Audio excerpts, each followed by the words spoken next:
हमारे साथ अखिल भारतीय विद्यार्थी परिषद के राष्ट्रीय महामंत्री याज्ञवल्क्य शुक्ल जी हैं, उनसे बातचीत करते हैं। क्या अभी अधिवेशन हुआ एबीवीपी का राष्ट्रीय अधिवेशन 69वां, क्या क्या उसमें प्रस्ताव पास हुए? और इस राष्ट्रीय अधिवेशन के अंदर में जो पूरे देश से 10,000 की युवा तरुणाई 4 दिनों तक भारत की भलाई के लिए शिक्षा की बेहतरी और गुणवत्ता युक्त शिक्षा सबको मिले और प्रत्येक व्यक्ति खासकर के युवाओं के रोजगार इत्यादि के ऊपर में बहुत गंभीरता से चर्चा हमने करते हुए 4 प्रस्ताव पारित हुआ है पूरी चर्चा के अंदर में। और प्रस्ताव हमने अलग अलग भाषा के जो कार्यकर्ता थे उनके सामने भी रखे। तो एक तो पहले प्रस्ताव में परिषद ने जो पारित किया है कि कैंपस को गुणवत्ता युक्त और जीवंत बनाए रखने के लिए ठोस कदम उठाने की आवश्यकता है ताकि छात्रों को रुचिकर कैंपस उपलब्ध कराई जा सके। और उस आधार पर इस वर्ष हम लोगों ने कैंपस में गुणवत्ता युक्त शिक्षा जीवंत बनाए रखने के लिए और जो आधारभूत संरचना है, आज कैंपस में आप देखेंगे स्टेट यूनिवर्सिटी 100 साल की स्टेट यूनिवर्सिटी है, वहां पे पर्याप्त आधारभूत ढांचा नहीं है, वर्षों से शिक्षकों की नियुक्ति नहीं हुई है, नॉन टीचिंग स्टाफ के जगह में जो है कॉन्ट्रैक्ट के आधार पर काम करने वाले एक वर्कफोर्स खड़ी हो रही है जो उनके सामने भी भविष्य की संकट है और गुणवत्ता भी प्रभावित हो रही है। तो हमने गुणवत्ता युक्त शिक्षा का केंद्र जीवंत परिसर बने उसके लिए ठोस कदम उठाने के लिए बात किया है। और उसी अभियान के तहत हमने कहा कि हम इस वर्ष पूरे देश भर के अंदर में परिसर चलो अभियान लेंगे ताकि कैंपस में छात्रों की उपस्थिति नहीं हो रही है उसके कारण से गुणवत्ता प्रभावित हो रही है। इस बार केंद्रीय विश्वविद्यालयों में सबसे ज्यादा छात्र, जो सबसे कम छात्र इस बार इनरोल्ड हुए हैं, इसके क्या कारण अमन? एक तो एनटीए की जो पूरी सिस्टम है उस पर सवाल खड़ा इस राष्ट्रीय अधिवेशन में भी हुआ है और छात्र भी सवाल खड़ा है। एनटीए के ऊपर में विचार करना पड़ेगा। एनटीए एक ऐसी संस्थान बन चुकी है जिसकी विश्वसनीयता के ऊपर आज संकट खड़े हुए, सवाल खड़े हो रहे हैं। नेट के एग्जामिनेशन हो, सीयूईटी के एग्जामिनेशन हो, हर एग्जामिनेशन के अंदर में सवाल का आज स्टूडेंट के कहीं ना कहीं मन में एक सवाल हो गया एनटीए की प्रासंगिकता को लेकर के। और एनटीए यदि अपने स्वरूप में बदलाव नहीं करती है, अपने मंसूबों में यदि बदलाव नहीं करती है, तो एबीवीपी पहले भी एनटीए पर आंदोलन की थी, आगे भी करेंगे। एनटीए के ऊपर में यूजीसी को भी विचार करना पड़ेगा कि एनटीए की सिस्टम, इसलिए हमने सुझाव भी दिया था कि आप प्राइवेट पार्टनर को सेंटर मत दीजिए चूंकि उसके कारण से कई प्रकार की गलत चर्चाएं हो रही है। एनटीए बिना कोई तैयारी के, जिस प्रकार से पहले बोलते हैं कि प्रत्येक राज्य में सीयूटी के ऊपर ही सवाल पर मैं आपको जवाब देता हूं।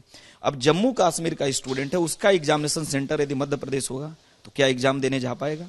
राजस्थान का कोई अलवर का स्टूडेंट है, उसका मध्य प्रदेश के अंदर में यदि ग्वालियर में सेंटर है और आप उसको 36 घंटे पहले एडमिट कार्ड रिलीज कर रहे हैं, इन कारणों से आप बड़ी संख्या में उत्तराखंड के स्टूडेंट वंचित रह गए सेंटर में जाने से। हमारे त्रिपुरा के स्टूडेंट का सेंटर मेघालय हो जाता है। तो यानी इतनी अव्यवस्थाएं हैं और कई बार तो मुझे लगता है कि एनटीए मतलब अव्यवस्थाओं का एक सबसे बड़ा संस्थान बन चुका है देश के अंदर में। इसलिए आज सेंट्रल यूनिवर्सिटी में यदि एडमिशन कम हुआ है उसका सिर्फ और सिर्फ कोई जिम्मेवार है तो एनटीए है। एनटीए के डायरेक्टर को रिव्यू करना चाहिए अपनी कार्य संस्कृति का। दूसरा, आप बात करते युवाओं के लिए नौकरी की बात की थी, खाली पड़े हुए पद जो देश भर में तमाम क्षेत्रों में पद खाली पड़े, उसको लेकर भी अभियान चलाएंगे, उसको बढ़ाएंगे।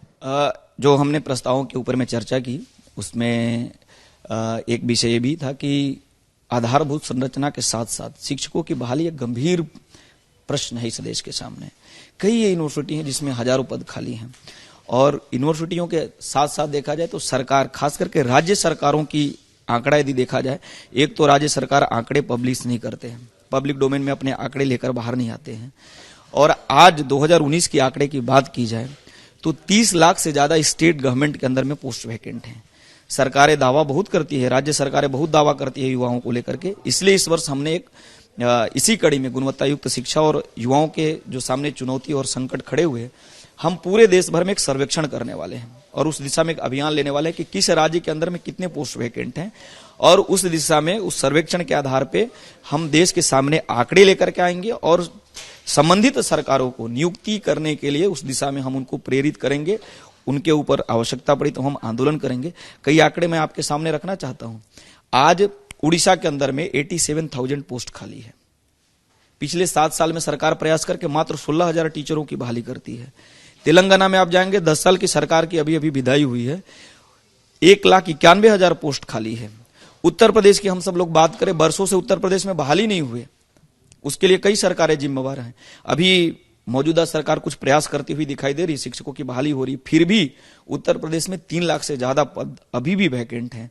आप बात करेंगे राजस्थान के अंदर में, तो वहां तो 19 बार पेपर लीक हुआ एग्जामिनेशन को लेकर के। छत्तीसगढ़ के अंदर में, बिहार जैसे स्टेट के अंदर में, जहां पे विश्वविद्यालय सेवा आयोग बने हुए हैं, ऐसे प्रांतों में आज शिक्षकों की कमी के कारण से आज शिक्षक के साथ साथ जो सरकार की मशीनरी है, सचिवालय में पोस्ट खाली है, गृह मंत्रालय के अंदर में, राज्यों के गृह मंत्रालय में पोस्ट खाली है, पुलिस के लाखों पद खाली है इस देश के अंदर में, क्लर्क के कई पोस्ट खाली हैं इस देश के अंदर में।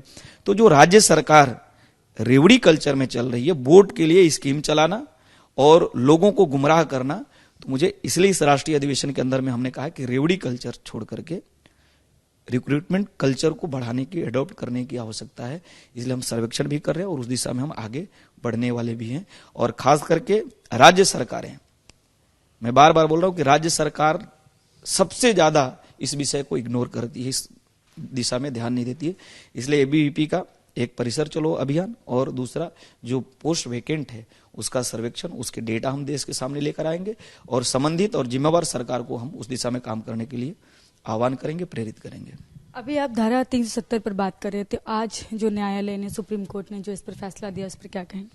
देखिए, एबीवीपी में मैं जब आया पहली बार तो 2-3 नारे हम सब लोगों के जीवन की दिशा बदलने का काम किया, जिसमें कश्मीर से कन्याकुमारी, भारत माता एक हमारी, कश्मीर हो या गुवाहाटी, अपना देश अपनी माटी। तो हमें आज वो नारा याद आ रही है कि हम सब लोग भाषण में सुना करते थे अपने सीनियर से कि धारा 370 यहां भारत की एक सरकार की भूल थी और अस्थायी टेम्पोररी सिस्टम बनाते हुए धारा 370 लागू किया गया इस देश के अंदर में। और ये बात एक छात्र संगठन बोलता था तो उस समय लोगों को लगता था कि हम कैसी बातें कर रहे हैं। आज सर्वोच्च न्यायालय ने बोला कि धारा 370 टेम्पोररी व्यवस्था थी, उसको हटाया जाना योग्य निर्णय हुआ है। आज हम सब लोग जो बोलते थे वही सत्य हुआ। केंद्र सरकार को ही अधिकार है कि राज्य के नाम के संदर्भ में, सीमाओं के निर्धारण के संदर्भ में और सभी प्रकार की परिस्थितियों के बारे में केंद्र के जो संसद है उसी को सभी प्रकार से निर्णय लेने की आवश्यकता कल हम सब लोग व्यक्त करते थे। आज सुप्रीम कोर्ट उस बात को मान रही है। मुझे लगता है देर से लेकिन ठीक समय पे निर्णय आया हुआ है। और वैसे लोग जो कश्मीर के अंदर में अस्थिरता लाना चाहते थे, कश्मीर जिनके कारण से जम्मू कश्मीर यूएनओ में जाने का प्रश्न आ गया, जिसके कारण से सीमा पार के अंदर में पॉलिटिक्स होता है, यहाँ के पूर्ववर्ती सरकारों की भूल मौजूदा सरकार ने सुधारने की दिशा में काम किया है। आज पूरा देश आह्लादित है। दुकान उनकी जरूर बंद होगी जो धारा 370 के नाम पे इस देश में विखंडन करना चाहते थे। दुकान उनकी आज जरूर बंद होगी जो आतंकवादियों के पैरवीकार को दिल्ली में बुला करके बिरयानी खिलाया करते थे। आज उनके लिए आघात है, बाकी 140 करोड़ के लिए आज एक खुशी का पल है।